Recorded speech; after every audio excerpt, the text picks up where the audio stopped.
ይቅርታ ግበርለይ እዚ ንዓኸ በዚ ሕክክ የኾነስ ግን ያው ብዓቕመይ ይቅርታ ክትገብርለይ ካብ ልብኺ ድማ ብትሕትና ይጥይቐኪ። ቤተሰብ ይቅርታ ግበርለይ።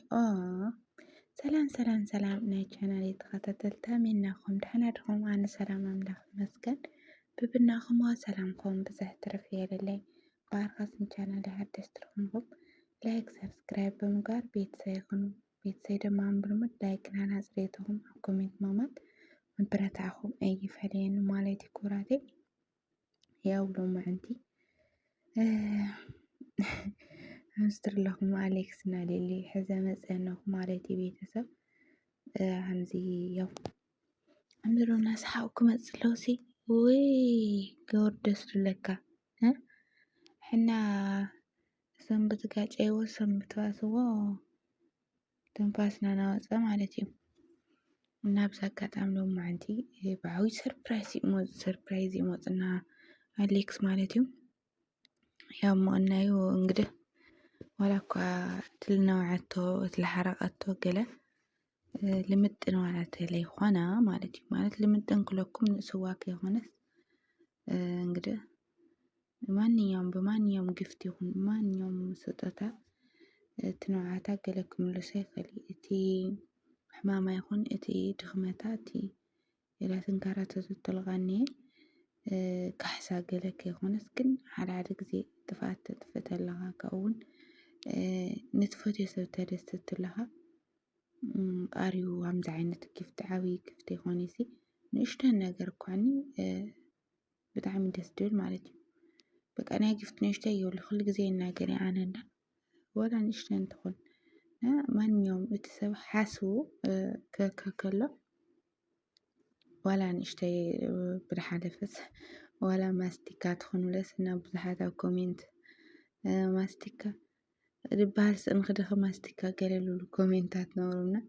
ወና ነገር ማስቲካ ከምቦ ማስቲካ ልህብ ጊፍት የለይ ሰብ ግን በቃ ንእሽተይ ትልናኣሰብ ናይ ዋጋ ናይ መጨረሻ ትሕቲ ዋጋ ማስቲካ ግን ክልኩም ተለኹስ በቃ ወላ ንእሽተን ይኹን ናይ ንእሽተን ስጦታ የለይ ወና ነገር ትሰብ ሓስቡ ንዓኻ ሓስቡ ክበካ ከሎ ወይ ስጦታ ከቕርበልኻ ከሎ ወና ነገር እሱ ትሰብቱ ምሕሳቡ ንዓኻ ዓብይ ቦታ ከም ዘብለዎ ምርኣዩ ይሁዳሚ ስለ ስጦታ ዓብይ ስለልሃበኒ ንእሽተይ ስለልሃበኒ ገለታት ኣይኮነ ኣነ ወና ነገር ብቻ ይሕሰበኒ ሓደ ሰብ እኮ ዝሓሰበካ እንተኮይኑ ናተይ ልብለካ እንተኮይኑ ይኡ ስጦታ ክልህበካ ዳኣሚ ስቕሉ ካብ ሜዳ ትልዕሉ ወይ ገለ ወይ ዓብይ ቦታ እንድሕር የብልካ ስጦታ ይህበካ ወይ የበርክተልካ ማለት እዩ ዳ ናይ ስጦታ ዓብይን ንእሽተይን ይብሉ ስጦታ ብለ ኩሉ ግዜ ይናገር እየ ማለት እዩ ዳ ሎማዓንቲ ኣሌክስ ንሊሊ ሃምስተር ኣለኹም ስጦታ ኣይፎን ማለት እዩ ኣይፎን ፕሮማክስ ስጦታ እዩ ሂብዋና ዘጋጣሚ ሊሊ የኔ ቆንጆ ብጣዕሚ ደስ ብልዋ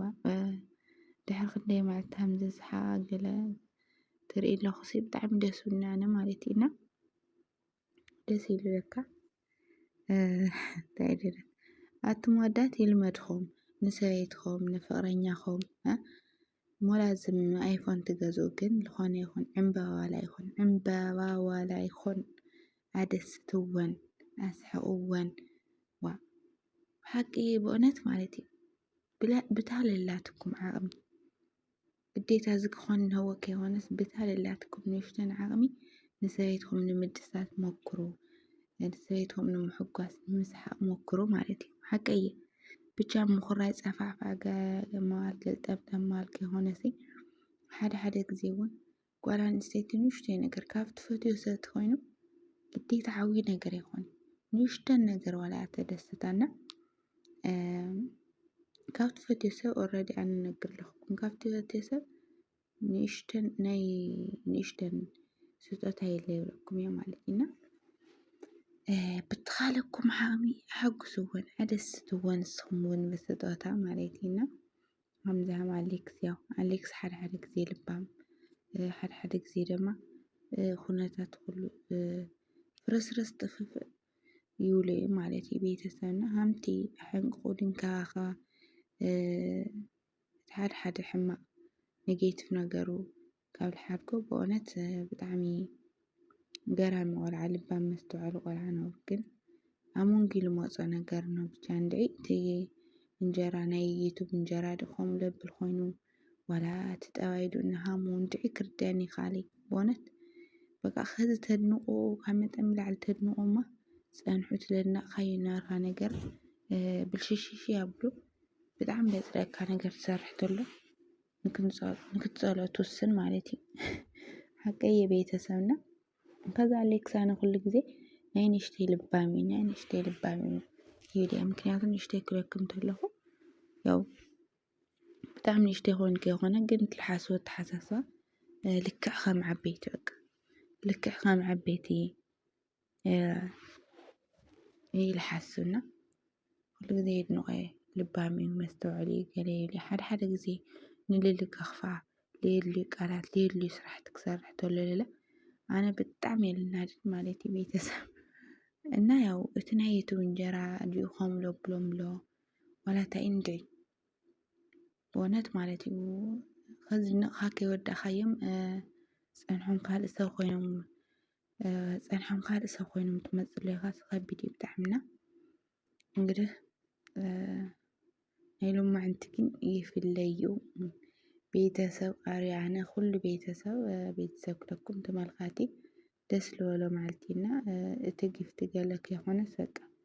ንዓ ሓስቡ ገለ ከምዚ ለኣኣ ብምድሳቱ ብምስሓቁ ኩልና እዩ ደስ ዝብልና ማለት እዩ ቤተሰብ ብእውነት እና ልልየ የኔ ቆንጆ እውን ከምዚ እናሰሓቅክ ክነበሪ እመቤታችን ቅድስት ድንግል ማርያም ብሰላም ትገላግልካ ማለት እዩ። ጥዕና ለለዎ ንወለዱ ለኩርዕ ውላድ ተሃውኩም ማለት እዩና ብቻ ግን ሎማዓንቲ ቤተሰብ ኣነ ክብሎ ዝደለኩ ነገር እቲ ናይ ዩቱብ ኩላትና ሕማቅ ኮሜንታት ገለ ንፅሕፍ ኢናና ግን በቃ ዩቱብ ክነግረኩም ሓደ ነገር ሓምስታት ነገር እንድሕር ዘይሰራሕካ ብእውነት ይብለኩም ምንም ኣይረኣይ በቃ ቁም ነገር ለምህር ነገር ካልእ ነገር ኣምፅኻሲ ኣብዚ ህንደይ ኣሕዋትና ስደት ኮይነን ብዛዕባ በቃ ናይ ስደት ብዛዕባ ምግቢ ሰርሓ ብዙሕ ነገር ማለት እዩ ለምህር ዝሃንፅ ግን ማንም ኣትዩ ዝሪአለን የለን ማለት እዩ። ያዙኝ ግዴታ ክረአይ እንተኮይኑ ያዙኝ ልቀቁኝ ትብለካ ኣብ ፍቅረኛ ፍቅረያ ትብለካ ፀላእትን ፀልኡኒ ኣፍቃሪ ሕዙለይ ወይ ኣፍቃሪ ትሕዛትለይ ትብል እንካ ግዴታ ክረአየልካ እንተኮይኑ እቲ ቪድዮ ማለት እዩ። ብእውነት ዳሚ ካብዚ ውጪ ወይ ብምግቢ ተመፅካ ወይ ብዝኾነ ነገር ሃናፂ ትምህርቲ ተመፅካ ፍፁም ኣይረኣየልካን ማለት እዩ ስለ ዩቱብ እና ሓደ ግዜ እውን ተለይ ንፈርድ ተለይ ንፀርፎም በሃልቲ ኣነ ማለት እዩ። ምክንያቱም ብተንጀርኦም ንመፀሎም ናይ ሰብ ካብ ለይነክኡ ድረስ ሃይማኖት ካብ ለይነክኡ ድረስ በቃ ብባዕሎም ብድራምኦም መልክዕ መፆም እንጀራኦም ተቀይሮም ኣሕና ንፀርፎም ንዘልሞም ናይ በሃልቲ እየ ማለት እዩ። ምክንያቱም በቃ እንጀራ ካብ ዝኾነ ድረስ ዩቱበራት ኩሎም ኣብ ማንም ዩቱበር ዘሎ ሂወት እዩ ከምዚ ዓይነት ሂወት ማለት እዩ ቤተሰብና ኩላትና ያው እንግዲህ ንፅሕፍ እንድና ኣብ ኮሜንት ግን እናፈለጥና ድራማ ምኳኑ እናፈለጥና ግን ውሽጥና በቃ እንድዒ ዝኾነ ስሜት እንህዎ